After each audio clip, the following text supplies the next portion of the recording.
अन्योंग this is Shweta and you watching hashtag k monster.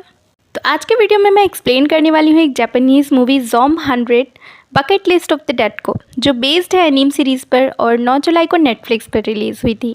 इसे explain करने के पहले आप लोगों से एक चीज़ पूछना चाहूँगी कि क्या कभी आप लोगों ने ये सोचा है कि हम जब भी कंटेंट देखते हैं ज़ॉम्बी वाला तो कहीं ना कहीं हमारे मन में ये चीज़ तो आती ही है कि अगर सच में ज़ॉम्बीज़ आ गए तो हम क्या करेंगे, इनसे कैसे बचेंगे। दूसरा ये सवाल होता है कि अगर हम बच गए तो हम इसके अलावा क्या क्या कर सकते हैं। अब आपका तो पता नहीं, पर मैं पक्का सोचती हूँ कि घर में सुपरमार्केट से सबसे पहले ढेर सारा सामान भर लूँगी जैसे तैसे, और अपना डोर लॉक करके मस्त आलसियों वाली ज़िंदगी बिताऊँगी। ऐसी हूँ मैं, सुपर लेज़ी काइंड ऑफ। इस मूवी में एक लड़का है जिसका नाम है अकीरा टेंडो, जो कि हर नौजवान की तरह और कॉलेज बॉयज़ की तरह अपना ग्रेजुएशन कंप्लीट करता है और जी जान से एक अच्छी सी जॉब ढूंढने में लग जाता है। और उसका एम भी यही है कि अगर उसको जॉब मिल गई तो उसमें वो खुद को झोंक देगा अपना 100% देने के लिए। तो ऑफिस में जॉब उसको मिल तो जाती है और ऑफिस के पहले दिन वो बहुत ज़्यादा एक्साइटेड होता है और हंसते गाते अपने ऑफिस के लिए निकल जाता है। आज वो एनर्जी से भरा हुआ है, इतना कि आज अपने काम से ऑफिस जाते वक्त रास्ते में जो भी उसे मिलता है वो सबको गुड मॉर्निंग ग्रीट करते हुए जा रहा है। ऑफिस पहुंचकर जब वो सबसे मिलता है तो वो सबको बताता है कि वो एक सॉकर प्लेयर भी रह चुका है और हार्ड वर्क से उसे बिल्कुल भी डर नहीं लगता। उसके कोवर्कर और टीम लीडर उसे बहुत ज़्यादा सपोर्टिव लगते हैं। उस दिन भर काम करके जब सब उसे एक वेलकम पार्टी देते हैं रात में, और ये देखकर तो उन लोगों को थैंक यू कहते नहीं थकता टेंडो।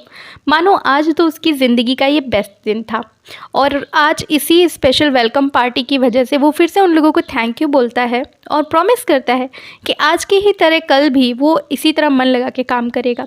तब उसका बॉस खड़ा हो जाता है और मुस्कुराते हुए कहता है, कल नहीं अभी से। और बाकी सारे कलीग्स भी उठकर अपने ऑफिस के और केबिन्स की तरफ जाने लगते हैं काम करने।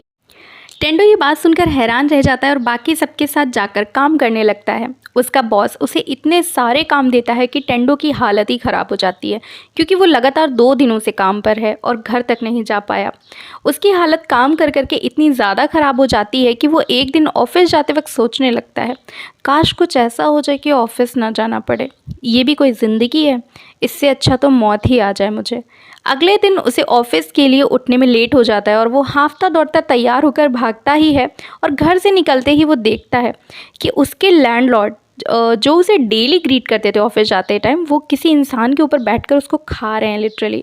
वो उन्हें बुलाता है कि आप ठीक तो हैं ना अंकल, पर जैसे ही वो उनकी तरफ मुड़कर देखते हैं वो समझ जाता है कि ये बिल्कुल भी ठीक नहीं है और ज़ॉम्बी बन चुके हैं। और अगर वो यहाँ से अभी नहीं भागा तो टेंडो की भी हालत ख़राब हो सकती है उन्हीं की तरह। वो 11 नंबर की बस पकड़कर नाक की सीट में ऊपर अपने रूम की तरफ भागता है, जहाँ नीचे आते वक्त उसे एक भी ज़ॉम्बी नहीं दिखा था अभी तक। अब वापसी में ज़ॉम्बीज़ ही ज़ॉम्बी हर तरफ नज़र आ रहे हैं। जैसे तैसे वो टेरेस की तरफ भागता है जहाँ उसे एक सेफ़ एरिया मिल जाता है, पर पूरे वक्त उसके दिमाग में ज़ॉम्बी से बचने से ज़्यादा ऑफिस लेट पहुंचने और बॉस से डांट खाने का डर सता रहा था। पर जब वो देखता है कि पूरे शहर का ही ऐसा हाल हो रखा है तो उसकी खुशी का तो ठिकाना ही नहीं रहता। ज़ॉम्बी का डर तो छोड़ो, उसे खुशी इस बात की है कि चलो ऑफिस के जहन्नुम में तो नहीं जाना पड़ेगा। और वो वहीं टेरेस पर एक साइड में बैठकर अपना फ़ोन चलाने लगता है। तभी उसे ओटोरी सान का ख्याल आता है, क्योंकि वो इकलौती थी उसके ऑफिस में जो टेंडो से हमेशा पोलाइट थी और टेंडो को उस पर क्रश भी था। When he saw her first time, वो उसके दिए जूस के बॉटल को देखते हुए उसी के बारे में सोच रहा होता है और तुरंत उसे कांटेक्ट करने की कोशिश करता है। उसका कॉल तो पिक नहीं होता, लेकिन वो उसके मैसेज का रिप्लाई करती है। फिर क्या, टेंडो उसे बचाने निकल पड़ता है उसके बताए हुए एड्रेस पर, लेकिन दरवाजे से नहीं, पाइप से नीचे उतरते वक्त उसे उसी के अपार्टमेंट में एक और फैमिली दिखती है, यानी कि एक कपल जिसमें वाइफ प्रेग्नेंट भी है। टेंडो रुककर उनसे बड़ी सी स्माइल के साथ पूछता है, आपके लिए कुछ लाना है बाहर से, क्योंकि मैं सुपरमार्केट पर रुकूंगा बीच में। अब वो भी सुपरमार्केट का नाम सुन के और एक ज़िंदा इंसान को देख के काफ़ी खुश हो जाते हैं और कुछ फ्रूट्स और रामेन लाने की रिक्वेस्ट करते हैं। उधर टेंडो जैसे ही ओटोरी के अपार्टमेंट तक पहुंचता है तो देखता है कि हर जगह सामान बिखरा हुआ है घर में और ओटोरी दरवाजे के पीछे छिपी हुई है अपने रूम में, और उस रूम में एक ज़ॉम्बी नाइट रूप पहनकर घूम रहा है। जैसे ही वो ज़ॉम्बी टेंडो की तरफ पलटता है तो उसको देखकर टेंडो के पैरों तले ज़मीन खिसक जाती है, क्योंकि वो कोई और नहीं उसकी कंपनी का डायरेक्टर है।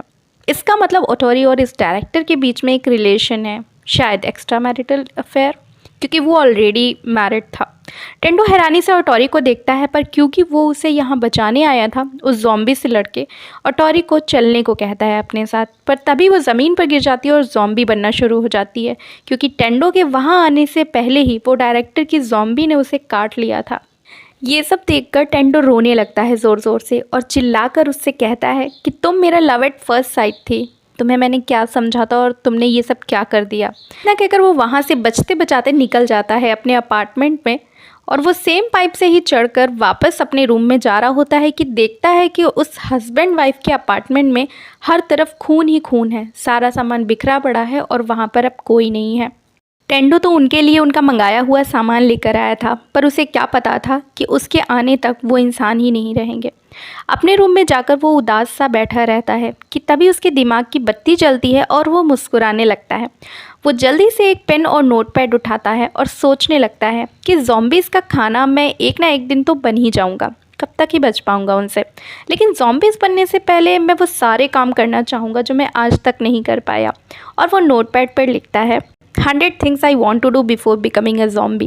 उसे दिमाग में जो जो बातें और आइडियाज़ आते हैं और जो उसकी विशेज़ हैं वो उसमें लिखता जाता है। और सबसे पहले वो अपने क्रश से अपनी फीलिंग्स बताने की बात लिखता है, जो कि आज ही वो ऑटोरी से कह चुका था, जो अब ज़ॉम्बी बन चुकी है, और लिखकर उसे कट कर देता है क्योंकि ये टास्क और विश जो भी कहें वो कंप्लीट कर चुका था।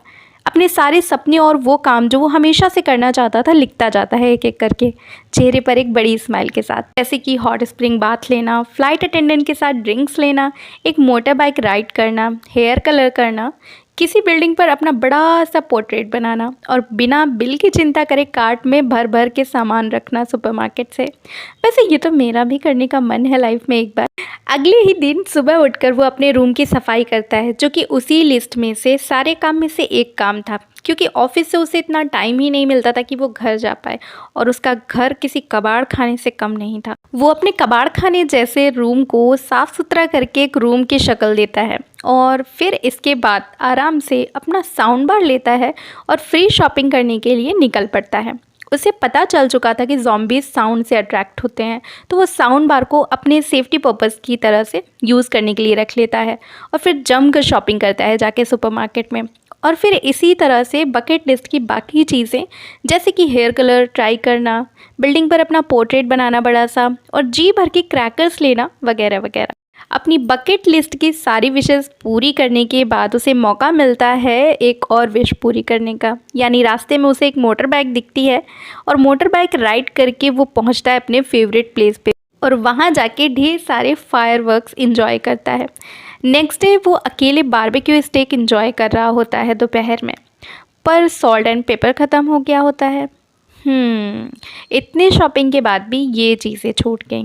खैर, वो इतना yummy steak without salt and pepper के एंजॉय कैसे करता, इसलिए वो निकल पड़ता है सॉल्ट एंड पेपर लेने वापस, जहाँ सुपरमार्केट में उसे अपनी ही तरह एक सर्वाइवल मिलती है जिसका नाम सिजुका है। लेकिन वो अभी उसे अपना नाम नहीं बताती, और उससे बात करके टेंडो को ये भी लगता है कि वो दोस्ती करने और किसी की हेल्प करने में इंटरेस्टेड नहीं है, ना ही भरोसा करती है, बल्कि इस सिचुएशन में वो किसी भी तरह खुद को ज़िंदा रखना चाहती है। क्योंकि जब टेंडो ने एक लड़के की हेल्प करने की कोशिश की जिस पे ज़ॉम्बीज़ ने अटैक कर दिया था उन दोनों के सामने ही, उसे बचाने के लिए उसने टेंडो की हेल्प करने से साफ इनकार कर दिया, और दोनों अपने अपने रास्ते चले गए। घर वापस आने के बाद टेंडो अपने बेस्ट फ्रेंड को बहुत मिस कर रहा होता है, जिससे कुछ दिन पहले ही उसका झगड़ा हुआ होता है। वो ये सोचकर परेशान होता है कि पता नहीं केंचो यानी उसका दोस्त किस हाल में होगा इस वक्त। वो बिना टाइम वेस्ट किए उसे तुरंत कॉल करता है, और दूसरी तरफ केंचो फ़ोन रिसीव कर लेता है, और केंचो की आवाज़ सुनकर टेंडो बहुत खुश हो जाता है।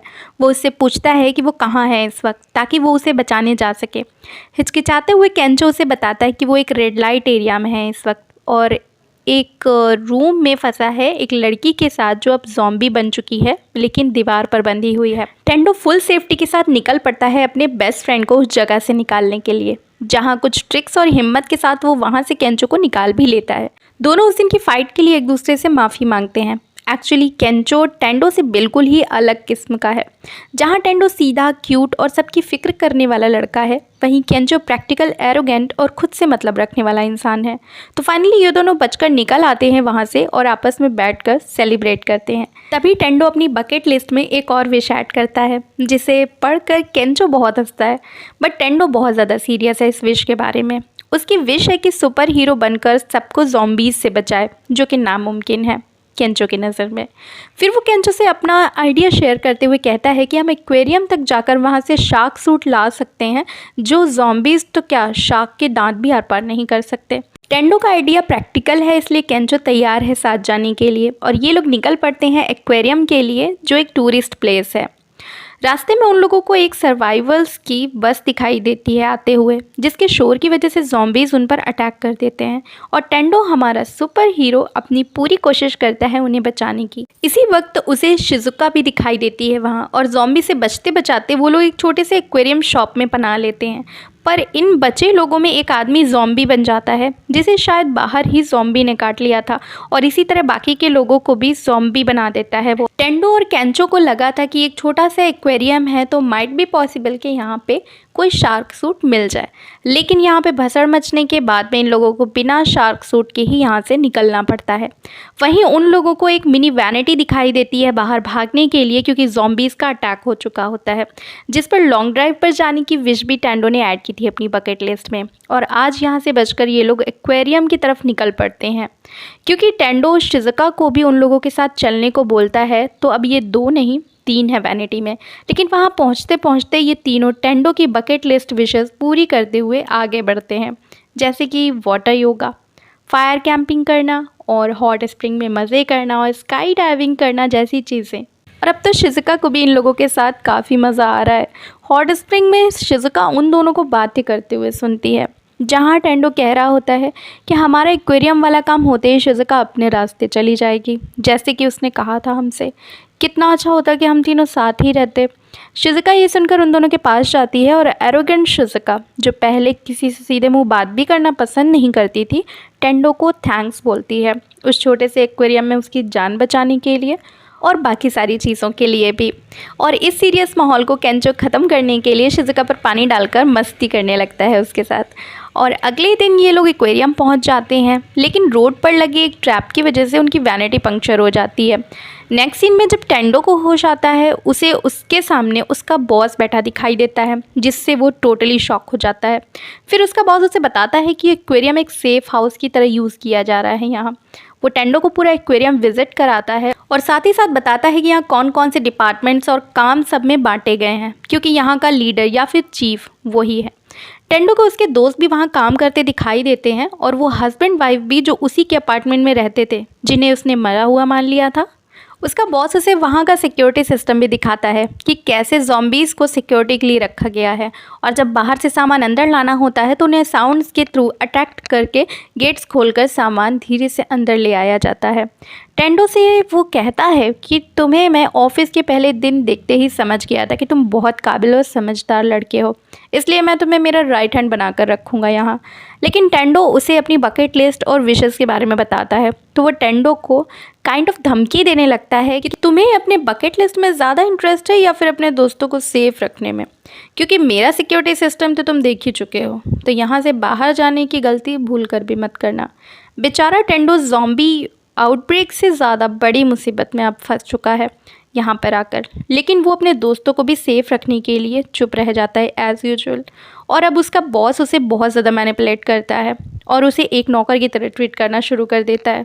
नेक्स्ट सीन में हम देखते हैं कि सब वहाँ पर खाना खा रहे हैं बैठकर, जहाँ बाकी सारे लोगों के पास सिर्फ जिंदा रहने भर का खाना है टेबल पर। वहीं पर वहाँ के चीफ और उसके साथ बैठे चमचों के टेबल पर डिशेस और शराब भरी पड़ी हुई है, और बगल में खड़ा टेंडो किसी वेटर की तरह बार बार उनके ग्लासेस भर रहा है। ये सब देखकर केंचो को बहुत ज़्यादा गुस्सा आ रहा होता है और वो उन लोगों को सबक सिखाने के लिए उठता है, पर उसके बगल में बैठा आदमी उसे रोक लेता है, जिसकी वाइफ प्रेग्नेंट थी, और इसीलिए वो उससे कहता है कि गुस्सा पी जाओ मेरे भाई, वरना इस टेबल पर बैठे हम सबको यहाँ से बाहर फेंकवा दिया जाएगा। केंचो उसकी वाइफ की तरफ देखता है और चुप करके बैठ जाता है। अपने हिस्से की फिश उसे देकर कहता है कि आपको इस वक्त अच्छी खुराक की ज़रूरत है। इस चीज़ से ग्रेटफुल होकर वो आदमी उससे कहता है कि मैं पूरी कोशिश करूँगा कि आपको यहाँ से बाहर निकाल सकूँ। ये सुनकर शिजुका और केंचो को उम्मीद मिलती है यहाँ से बाहर निकलने के लिए। वो आदमी मौका पाकर उन दोनों को वहाँ के पार्किंग एरिया में लेकर जाता है और कहता है कि ज़रूरी चीज़ें लेकर तुम्हारी मदद करूँगा और चाबियाँ भी ला कर दूँगा सही टाइम देखकर। केंचो अपनी वैनिटी जो वहाँ पर खड़ी थी उसका पंक्चर टायर ठीक करता है और यहाँ से निकलने की पूरी कोशिश करके टेंडो से बात करने के लिए जाता है कि उन्हें सही समय देखकर यहाँ से निकलना ही होगा। लेकिन टेंडो अपने बॉस की धमकी से इतना ज़्यादा डर गया होता है कि वो जाने से मना कर देता है और उन दोनों से यहाँ से अकेले ही जाने के लिए बोलता है। जब काफ़ी मनाने पर भी वो नहीं मानता तो वो लोग अकेले ही जाने लगते हैं। तब वैनिटी में शिजुका टेंडो की बकेट लिस्ट चेक करती है जिसमें टेंडो ने एक और विश ऐड की थी, जिसे देखने के बाद शिजुका अकेले नहीं जाना चाहती थी वहाँ से और वो लिस्ट लेकर टेंडो को बहुत ज़्यादा डांटती है अंदर जाकर और साथ चलकर इस विश को पूरा करने के लिए कहती है। शिजुका के बहुत बोलने पर फाइनली जब उसका बॉस इन लोगों को मारने दौड़ता है कि ये इसको भड़काकर यहाँ से लेकर जाना चाहते हैं तो टेंडो कहता है मैं इनके साथ जाना चाहता हूँ और मैं इसी वक्त आपकी जॉब से रिज़ाइन करता हूँ।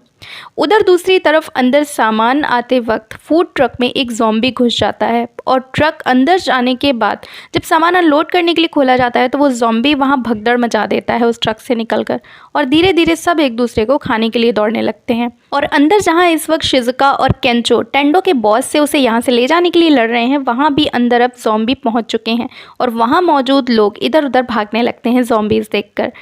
टेंडो का बॉस जो इस जगह का चीफ है वो ज़ॉम्बीज़ को देखकर भाग जाता है अपनी जान बचाकर, लेकिन टेंडो बाकी सारे लोगों को बचाने के लिए जान लगा देता है और उसके दोस्तों के साथ मिलकर उन लोगों को एक सेफ जगह लेकर जाता है जो कि उस एक्वेरियम का शार्क एरिया है जहाँ पर चीफ ऑफ उसके चमचे छिपे हुए होते हैं और उन बाकी सबको यहाँ से भाग जाने के लिए बोलते हैं, यानी कि उस जगह से चले जाने को बोलते हैं। तभी वहाँ भूकंप जैसे झटके लगने शुरू हो जाते हैं ज़मीन पर और तभी वहाँ की दीवार तोड़कर एक शार्क वहाँ आ जाती है जिसे देखकर लग रहा है कि वो अब एक ज़ॉम्बी शार्क बन चुकी है। सब दूर भाग जाते हैं उस शार्क से ये सोचकर कि ये यहाँ तो आ नहीं पाएगी कि तभी उसका पेट फाड़कर अंदर से उन ज़ॉम्बीज़ के हाथ पैर निकलने शुरू हो जाते हैं जिन्हें शार्क ने खा लिया था और अब सबकी तरफ दौड़ना शुरू कर देती उन्हीं पैरों के साथ में। उस शार्क को इस तरीके से देखकर सारे लोग डर जाते हैं और शॉक में आ जाते हैं और सोचने लगते हैं कि अब हम क्या करेंगे। तभी टेंडो फिर से उन लोगों को साथ में लेकर भागता है, उन्हें एक सेफ़ रूम में पहुंचा देता है जहां अब ये लोग बिल्कुल सेफ़ हैं। तभी उन लोगों को बाहर चीफ के चिल्लाने की आवाज़ आती है और बाकी लोगों को भी यहाँ से बाहर निकालना है तो टेंडो उन्हें यहाँ रुकने का बोलता है और बाहर जाने लगता है ताकि बाकी फंसे लोगों को भी बचाया जा सके। लेकिन केंचो उसे उसी रूम में मौजूद शार्क सूट की तरफ इशारा करता है और कहता है कि भाई सुपर हीरो बनकर सबको बचाने का वक्त आ चुका है। अब टेंडो शार्क सूट पहनकर निकल पड़ता है चीफ को बचाने, जो कि अभी भी उतना ही कमीना है जितना पहले था और टेंडो को मरता छोड़कर शार्क के सामने भाग जाता है। पर टेंडो हार नहीं मानता और अब उसके दोस्त यानी कि शिजुका और केंचो भी उसकी मदद करने के लिए बाहर आ जाते हैं। पर मदद करते करते वो दोनों इतने घायल हो जाते हैं कि अब शिजुका और केंचो दोनों ही उसकी हेल्प नहीं कर पा रहे होते हैं। तभी शिजुका के पास उसके पास पड़ी हुई एक टॉर्च दिखती है जिसकी बैटरीज निकालकर दोनों को टेप कर देती है वो और केंचो से कहती है कि इन्हें शार्क के नाक पर स्मैश करना होगा, लेकिन इसे टेंडो तक कैसे पहुंचाएंगे क्योंकि वो यहाँ से काफ़ी दूर है। तब केंचो इस काम का बीड़ा उठाता है और टेंडो को आवाज़ देता है जो शार्क से लगातार लड़ रहा है काफ़ी देर से और उसकी तरफ वो बैटरीज फेंक देता है केंचो, जिन्हें टेंडो कैच कर लेता है और शार्क के नाक पर स्मैश कर देता है, जिससे शार्क को काफ़ी बड़ा झटका लगता है और वो वहीं पर ढेर हो जाती है। और इस तरह सबको बचाकर टेंडो अपने सुपर हीरो बनने का भी विश पूरा कर लेता है बकेट लिस्ट की और अब सब लोग वहाँ से निकलने की तैयारी में लग जाते हैं। तभी वो चीफ वहाँ आकर सब पर चिल्लाने लगता है कि तुम सब कहाँ जा रहे हो, मैं चीफ हूँ तुम्हारा। तभी वो सब कहते हैं कैसा चीफ जो बस अपनी ही जान की परवाह करता है। लीडर अगर होना चाहिए तो बिल्कुल टेंडो जैसा जिसने हमारी आज जान बचाई है। और सब अपना अपना सामान रखकर वहाँ से एक एक करके निकल जाते हैं और आखिर में टेंडो टीम भी। पर उनके जाने से पहले ही चीफ उसे रोकने की कोशिश करता है और टेंडो को लीडर बनने का भी लालच देता है। पर टेंडो सॉरी बोलते हुए कहता है मैं अब किसी और ही टीम का पार्ट हूँ, यानी कि इन तीनों की टीम, और ये लोग निकल पड़ते हैं उसे वहीं छोड़कर अपने रास्ते। तब टेंडो उन दोनों से कहता है क्यों तुम दोनों भी अपनी अपनी विशेष बकेट लिस्ट में क्यों नहीं ऐड कर देते, जो तुम लोग की विश हो, जो तुम करना चाहते हो। तब केंजो अपनी विश एक कॉमेडियन बनने की और लोगों को हंसाने की लिखता है और शिज़ुका एक डॉक्टर बनकर लोगों की हेल्प करना चाहती है। और तभी उस लिस्ट में हम टेंडो की वो लास्ट विश देखते हैं जो उसने एक्वेरियम पहुंचने के पहले लिखी थी, कि इस एक्वेरियम से निकलने के बाद ये तीनों दोस्त आगे साथ बढ़ें और साथ रहें। ओके, तो इस ज़ॉम 100 the bucket list of the dead की जो एक्सप्लेनेशन है वो तो ख़त्म होती है यहाँ पे। तो अब मैं बात करना चाहूँगी इसके ओवरऑल रिव्यू की। तो पर्सनली मुझे इसका फर्स्ट हाफ बहुत पसंद आया था, क्योंकि जो बकेट लिस्ट टेंडो की है उसमें से कुछ चीज़ें थी जो मैं भी करना चाहती थी, like free shipping with no limits, camping, hot spring और पैराग्लाइडिंग, लॉन्ग ड्राइव। देखो ना, सोच कर ही मज़ा आ जाता है। लेकिन अगर मैं बात करूँ इसके सेकेंड हाफ की, तो ऐसा लगता है कि जहाँ इसे और ज़्यादा इंटरेस्टिंग और थ्रिलिंग बनाया जा सकता था, क्रिएट किया जा सकता था इसके एंड को विद अ बिग ब्लास्ट, वहीं इसके एंडिंग को देखकर ये कुछ फुसकी बम जैसा फील देता है। लाइक फर्स्ट हाफ को देखने के बाद जहाँ आप ज़बरदस्त क्लाइमैक्स की उम्मीद करते हो, वहीं क्लाइमैक्स देखकर लगता है कि इन्हें मूवी ख़त्म करने की कुछ ज़्यादा ही जल्दी थी। खैर, वन टाइम वॉच है मूवी, इसलिए शायद इसे IMDb पे रेटिंग अभी तक 10 आउट ऑफ 5.7 स्टार्स की मिली है, जो कि फ्लक्चुएट भी हो सकती है क्योंकि अभी ये जल्द में ही रिलीज़ हुई है। अभी के लिए तो ये नेटफ्लिक्स पर ही अवेलेबल है। ये जापानीज़ और इंग्लिश लैंग्वेज में है, वहाँ आप इसे देख सकते हैं। So this is for today guys. जल्द मिलूंगी नेक्स्ट वीडियो में। वीडियो पसंद आया तो लाइक सब्सक्राइब ज़रूर कर दीजिएगा और डिस्क्रिप्शन एक बार ज़रूर चेक कर लीजिएगा, जैसे मैंने आपको लास्ट वीडियो में रिक्वेस्ट किया था। आपकी सपोर्ट की बहुत ज़्यादा ज़रूरत है। अगर आप उस वे में सपोर्ट ना करना चाहिए या नहीं कर सकते तो आप चैनल को प्लीज़ सब्सक्राइब कर लीजिएगा। अगर आप नए हैं मेरे चैनल पर, वही मेरे लिए बहुत बड़ा सपोर्ट होगा and I will really appreciate that. आप लोग अपना बहुत ख्याल रखिएगा। आप सब बहुत इंपॉर्टेंट हो मेरे लिए। Thank you so much for watching this. सारंगे, अन्यों।